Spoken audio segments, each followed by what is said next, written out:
All right, let's dive right in. Today, we are talking about mastering critical thinking. And look, this isn't some dusty academic concept. This is a real world practical skill that can literally transform how you solve problems, how you make decisions, really, how you approach your life. We're going to frame this as a journey, one that can totally reshape your mind. You know who I'm talking about, right? You see these people, and it just seems like they handle whatever life throws at them with this amazing confidence. Complex problems at work, tough personal decisions, they just seem to glide through it. Well, what if I told you it's not luck? It's not some secret superpower they were born with. It's a skill that you can learn. So, first things first, let's clear up what critical thinking isn't. It is not about just being argumentative or shooting down everyone's ideas. It's not about being cynical. And it is definitely not some rare talent that you either have or you don't. No. What it is a disciplined, structured way of thinking. It's about carefully analyzing and evaluating information to come to a really solid conclusion. And here's the best part. It's a skill, which means, just like any other skill, you can develop it. So, here's our roadmap for this journey. First, we're going to talk about the why, the real power of critical thinking. Then we're going to turn the focus inward to understand our own minds. From there, we'll equip ourselves with what I like to call the thinker's toolkit.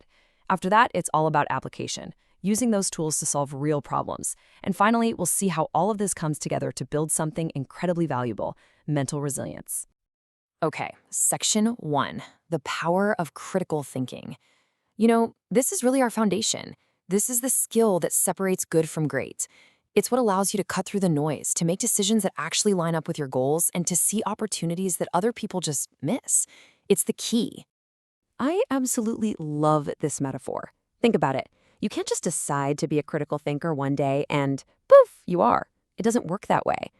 Just like going to the gym, you have to put in the reps. You have to practice it, you have to challenge yourself, you have to exercise that mental muscle. And over time, it gets stronger, faster, and way more intuitive. All right, let's move on. Before you can even begin to analyze the world out there, you've got to understand the world in here, inside your own head.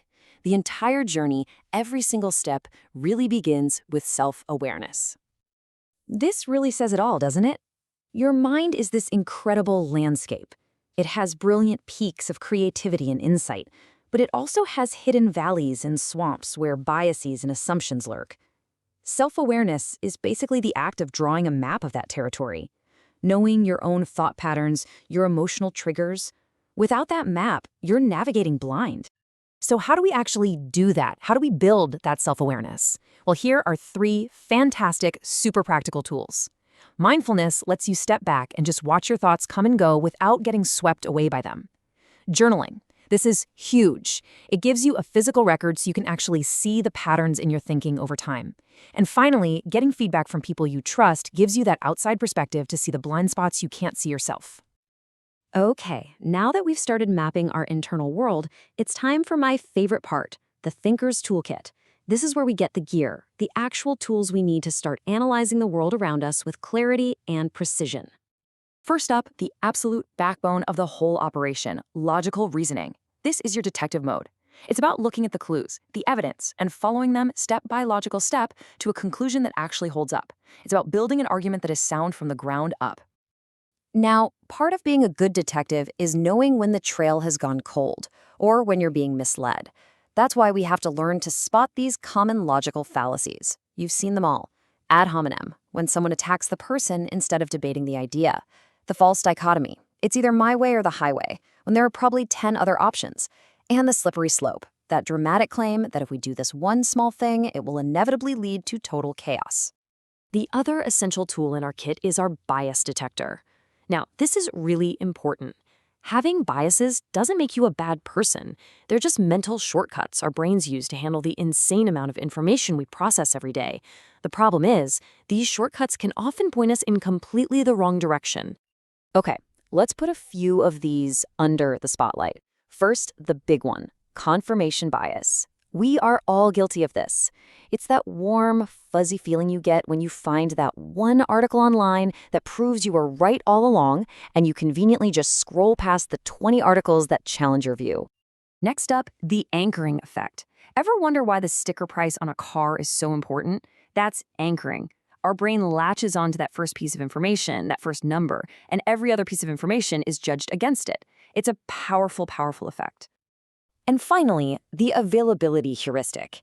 This is why we tend to worry more about dramatic, memorable events, like a shark attack or a plane crash, than we do about more common, everyday risks like car accidents. Our brain basically confuses easy to remember with very likely to happen. All right, we've looked inward, we've got our toolkit. Now it's time to put it all to work. This section is all about applying these new skills to the messy, complicated stuff of real life, solving problems and making decisions. So, when you're facing a big, hairy problem, where do you even start? Well, here's a fantastic 5-step method. 1. Define the issue. Don't try to boil the ocean, break the problem down into smaller, manageable pieces. 2. Gather information. Really dig deep to find the root causes, not just the symptoms. 3, and this is crucial, generate solutions. Just brainstorm. No bad ideas at this stage. Then, and only then, in step 4, you evaluate those options, pros, cons, feasibility.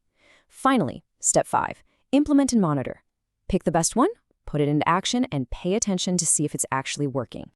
And for those really tough decisions, a tool like this, a decision matrix, is a game changer.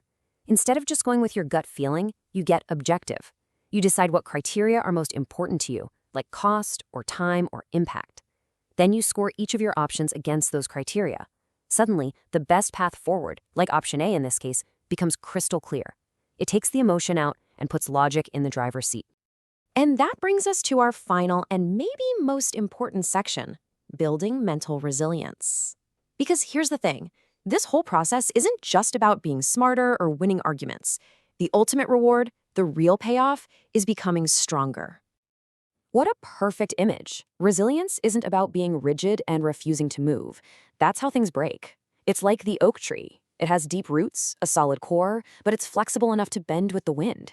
It's the ability to face setbacks and failures, to learn from them, and to not just survive, but to bounce back even stronger than before. And just look at how these foundations bring everything we've talked about full circle. Emotional intelligence, that comes from that self-awareness we started with. Growth mindset, that's the belief that critical thinking is a muscle you can build. Mindfulness, that's one of our core tools. And adaptability, that's what you get when you're a great problem solver. It all connects, it all works together to build that resilient core. So we end with a challenge for you, because none of this matters if you don't actually use it. The very first step of being a critical thinker is to question things, especially the things you take for granted. So I'll leave you with this question to ponder. What is one assumption you hold about your job, about a relationship, about yourself that you're going to consciously challenge today? Because that's where this journey truly begins.